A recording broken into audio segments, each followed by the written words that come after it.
Assalamualaikum warahmatullahi wabarakatuh. Perkenalkan, saya Griselda Tabina Diendra Putri dengan NIM 224988284 SV 21202 yang berasal dari kelas 6A. Di sini saya akan memaparkan website Tanya Tubuh dengan tagline Dengarkan Tubuhmu mulai dari sini untuk tugas analisis perancangan sistem informasi kesehatan. Baik, kita menuju ke latar belakang dari pembuatan website Tanya Tubuh. Di era digital, banyak orang mencari informasi kesehatan secara online, tetapi seringkali kesulitan membedakan fakta medis dengan mitos. Keterbatasan waktu dan biaya juga membuat konsultasi langsung ke dokter tidak selalu mudah. Akibatnya, beberapa orang melakukan self-diagnose yang kurang akurat dan justru menimbulkan kecemasan yang berlebihan. Website Tanya Tubuh dibuat sebagai platform web sederhana untuk membantu pengguna mengenali kemungkinan penyakit berdasarkan gejala yang mereka rasakan. Dengan desain interface yang mudah digunakan, siapapun bisa melakukan pengecekan awal sebelum memutuskan untuk pergi ke dokter. Namun, website Tanya Tubuh tidak menggantikan diagnosis medis. Hasilnya hanya sebagai referensi dan pengguna tetap disarankan untuk berkonsultasi dengan tenaga kesehatan profesional. Tujuan dari website ini adalah memberikan panduan awal sekaligus mengedukasi masyarakat agar lebih waspada terhadap gejala penyakit tanpa panik yang berlebihan.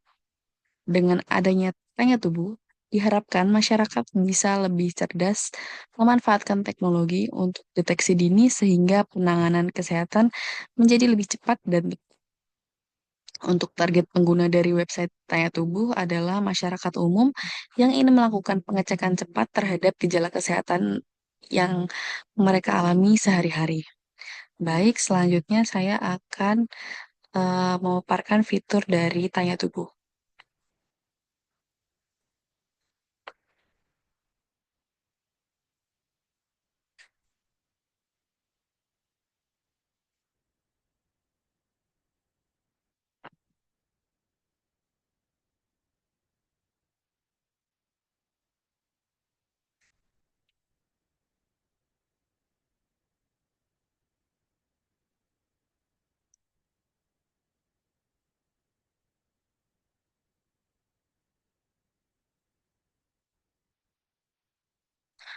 Berikut merupakan tampilan home dari website Tanya Tubuh. Terdapat eh, beberapa shortcut untuk fitur-fitur dari cek gejala sekarang, lalu ada informasi mulai dari identifikasi gejala, saran terpercaya, dan edukasi kesehatan, lalu ada shortcut ke mulai cek gejala dan baca artikel kesehatan, lalu kita juga bisa melihat disclaimer yang ada di website ini. Lalu kita cek ke fitur cek gejala. Cek gejala ini berfungsi untuk pengguna dapat memasukkan gejala yang dialami, misalnya ada demam, batuk, mual, dan sakit kepala. Lalu ada juga gejala tambahan atau opsional yang tidak terdapat di pilihan. Lalu coba saya pilih di eh, mual, batuk, dan saya tambahkan mimisan. Lalu kita pencet ke hasil. Nah, nanti keluar hasil analisis gejala dengan daftar kemungkinan penyakit yang cocok dengan gejala yang ada. Jadi kemungkinan kondisinya berdasarkan gejala batuk, mual, dan mimisan tadi ada di batuk ringan atau iritasi tenggorokan. Tujuan dari fitur cek gejala sendiri dapat membantu pengguna untuk memahami kondisi kesehatannya secara awal sebelum berkonsultasi ke dokter. Lalu ada ke shortcut ke tips kesehatan. Kita lanjut ke fitur selanjutnya yaitu tips kesehatan. Ini berisi panduan praktis tentang pola hidup sehat, kesehatan umum, pengobatan alami, lalu ada juga minuman herbal, resep-resep minuman, tapi juga ada disclaimer-nya. Ini tipsnya hanya untuk gejala ringan dan tidak menggantikan pengobatan medis dan ada disclaimer-disclaimer lainnya.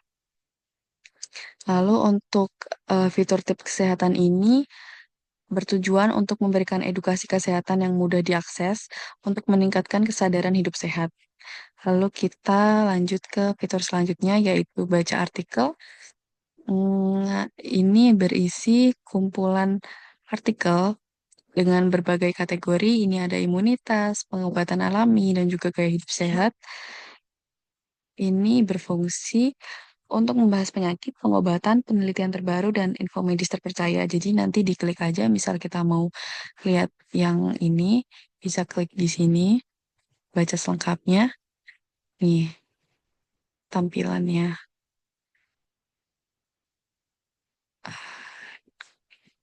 Lalu bisa kita back untuk balik ke daftar artikel tadi. Baik, untuk fitur artikel sendiri bertujuan untuk menyediakan informasi mendalam untuk meningkatkan literasi dari kesehatan pengguna. Ini ada tips kesehatan hariannya juga. Nah, terdapat shortcut ke cek gejala, tips kesehatan, dan tentang kami. Lalu ada fitur selanjutnya yaitu tentang kami. Ini menjelaskan bahwa hasil prediksi gejala bukan diagnosis resmi dan pengguna harus tetap ke dokter. Jadi kayak eh, tentang website ini gitu teman-teman.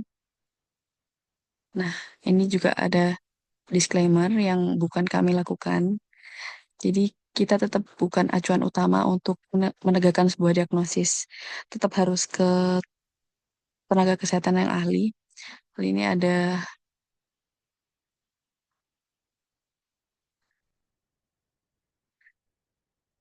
lalu selanjutnya ada disclaimer di bawah sini. Nah, ini disclaimer-disclaimer penting tentang website ini yang lebih rinci.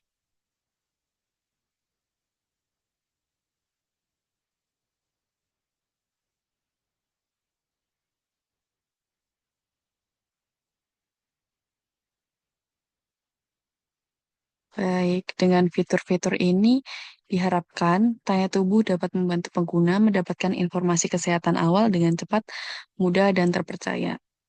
Kembali ke beranda, dan sudah sekian penjelasan tugas analisis rancangan sistem informasi kesehatan website Tanya Tubuh saya.